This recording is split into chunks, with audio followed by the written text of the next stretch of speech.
Fatkeqësisht me krahun e punës me burimet njerëzore do të vazhdojmë të kemi probleme edhe si vjet.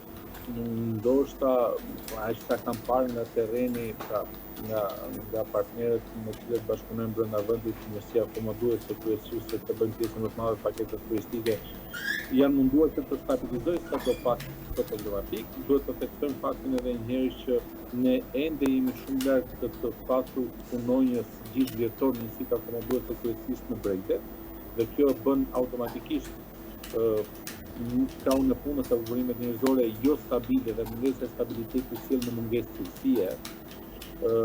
Do të vazhdojmë që të kemi probleme me raportin çmim-cilësi, pikërisht nga ato që theksova pak më parë, por fatkeqësisht nuk shoh një zgjidhje të menjëhershme, shoh një situatë e cila ka tendencë përmirësimi, por që edhe kjo do të zgjasë. Do të kuptojmë faktin që shqiptarët po vazhdojnë edhe po largohen nga vendi, nga Shqipëria.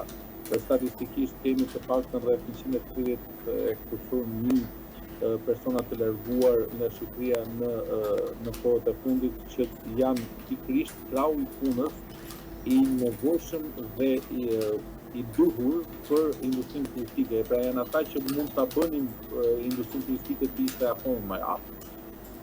Kemi mungesë stabiliteti, ashtu siç e theksuam fakt për vetë faktin që kemi njësi akomoduesi që punojnë sezonal, punojnë 6 apo 7 muaj në vit të tjetër të vitit të mbyllim aktivitetin, gjë që do të thotë që stafi punon aty 6 apo 7 muaj dhe pastaj largohet. Kush ka mundësinë që të rikthetë një staf do të ketë normalisht një përmirësim në cilësinë e shërbimit, por në 70% të rasteve pjesa dërmuese e stafeve, burimeve njerëzore, në njësitë akomoduese dhe në restorantet për sa i përket ekskluzivisht sezonit veror, është gjithmonë në lëvizje dhe është i ri. Automatikisht presim që të kemi dhe këtë vit problematika.